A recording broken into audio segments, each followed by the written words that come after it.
Simanyo about Trump oyo. I don't know. Hi Trump. How is Air Force One doing? Why is he? As in, you should test one. Yeah, you should. Because here we are printing dollars. Yeah. Katinjaya Monsiki. Ekyo nze nkyogedde wano AI ekitambuza oso nze nyina amaanyi agasobolera ateera ekijjawo mu ddakiika ntono nnyo.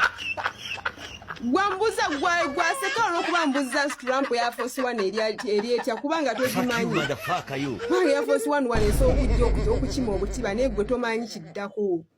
Gwemanyi omusango ogwo gubeera gwa World Bank yeegusuuwinga. Obuzibu totegeera.